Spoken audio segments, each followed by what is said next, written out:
Thank you, Mr President. My question is to the Minister representing the Treasurer, Minister Cormann. Can the Minister update the Senate on how many people have already lodged their tax returns and received their income tax cuts? The Minister representing the Treasurer, Senator Cormann. Thank you very much, Mr President. I thank Senator Patterson for that question. And, Mr President, I'm pleased to advise the Senate that hard-working Australians are embracing our lower income taxes agenda with gusto. They're embracing, of course, the opportunity that it brings in terms of strengthening the economy moving forward, creating more jobs. And indeed, I can advise the Senate that the number of tax returns already submitted to the Australian Taxation Office is exceeding those which had been submitted in previous years very, very strongly indeed. As of this morning, the Tax Office has received over 2.9 million lodgements, which is a 19% increase, or more than 460,000 more lodgements than this time last year, and already more than 1.3 million individual taxpayers have received their income tax refunds, with the ATO having processed over 1.3 million individual 2019 income tax refunds, with a total value of $3.1 billion.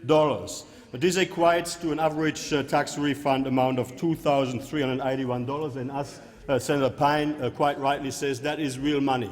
That is real money into workers' pockets. It is real money into the economy. It is real money that will stimulate the economy and help create more jobs into the future.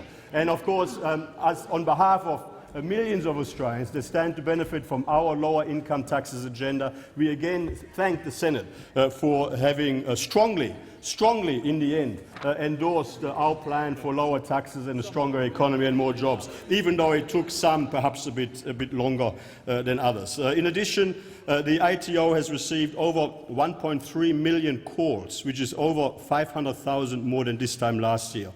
So the response by hard-working Australians once again demonstrates why it was so important that the government worked so hard with the Senate and others to get our tax cut package through the Parliament. Senator Patterson, a supplementary question. Thank you, Mr President, and thank you, Minister. What is the impact of so many Australians claiming their tax cuts early? Senator Cormann.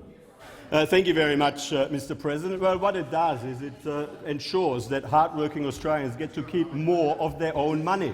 And that was, of course, our promise leading into the election. I mean, this was the government delivering on one of the core promises that we took to the last election, and that is to ensure that hard-working Australians would get to keep more of their own money. As I say, our income tax cuts legislation delivers more money into workers' pockets. It means more money into the economy. It means that hard-working Australians, families around Australia, get to spend more of their own money on their priorities, which of course will help to strengthen the economy into the future. It will help create more jobs. It will help ensure that families around Australia have a better opportunity to get ahead.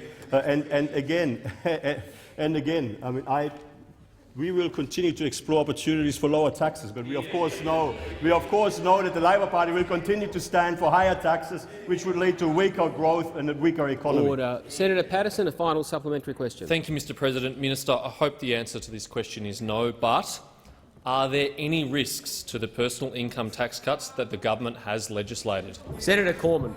Thank you very much, Mr. President. Sadly, I will have to disappoint Senator Patterson. Order. We will have to be ever vigilant. We will have to be ever vigilant. There are risks, and the name of the risk is Labor. The name of the risk is Labor. While it was very difficult to ascertain what precisely their position on income taxes was, in the end we know one thing. We know one thing. When it's all said and done, Labor stands for higher taxes.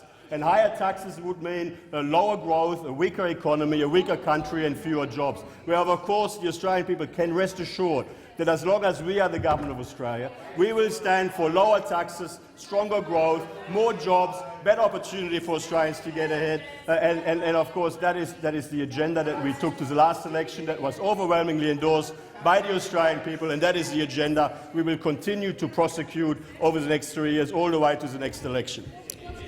Senator Keneally.